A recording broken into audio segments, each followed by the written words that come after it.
YS Jaganmohan Reddy గారు ప్రవేశపెట్టినటువంటి volunteer వ్యవస్థ దేశానికి ఒక ఆదర్శవంతమైనటువంటి వ్యవస్థగా పేదలకు అన్నింట అవ్వాతాతలకు కానీ అర్హులైనటువంటి అనేక రకాలైన వికలాంగులు మరి దివ్యాంగులు అన్ని రకాలైనటువంటి పేదలకు కూడా చేరువగా సేవలు అందించే వాలంటీర్ వ్యవస్థను కూడా తప్పుబట్టి చంద్రబాబు నాయుడు గారు నిమ్మగడ్డ రమేష్ గారి తాలూకా వైనంతో ఎన్నికల కమిషన్ ఇచ్చిన తీర్పు ప్రజలకు చాలా ఇబ్బందికరంగా ఉంది.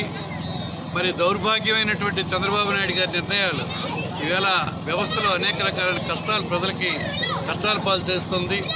రాజకీయ లబ్ధి కోసం ప్రజలకు అందే సేవలన్నీ అడ్డుకునే విధంగా వాలంటీర్లు పెన్షన్లు అందించకూడదని తీసుకున్న నిర్ణయం ఈవేళ సూర్యోదయానికే పెన్షన్లు అందే కార్యక్రమం గతంలో రాష్ట్రంలో అమలు ఉంటే ఈవేళ దానికి భిన్నంగా అనేక రకాల కష్టాలు ఈ ఎండల్లో ఇబ్బంది పడుతున్నటువంటి ప్రజానీకం తాలూకా ఇబ్బందులన్నీ ఈవేళ మరి కేవలం వీళ్ళ తాలూకా అనాలోచిత చర్య వల్ల వచ్చింది.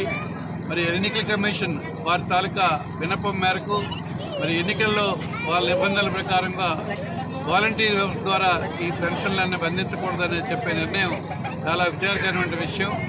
రాజకీయ దురుద్దేశంతో చేసినటువంటి ఈవేళ ప్రయత్నాలు ప్రజలందరూ యావగించుకుంటున్నారు. మరి ఈవేళ రాష్ట్రంలో వాలంటీర్ వ్యవస్థ వలన సక్రమైనటువంటి పరిపాలన ఈ రాష్ట్రంలో ఇతర రాష్ట్రాలకు ఆదర్శవంతమైనటువంటి వ్యవస్థగా వాలంటీర్ల సేవలన్నీ చక్కగా ప్రస్ఫుటంగా కనిపించాయి. మరి దానికి భిన్నంగా ఈవేళ తీసుకున్న నిర్ణయాల వల్ల దానికి బాధ్యులైనటువంటి చంద్రబాబు నాయుడు గారి వైఖరి అలాగే నిమ్మగడ్డ రమేష్ గారి వైఖరిని తీవ్రంగా ఖండిస్తున్నారు.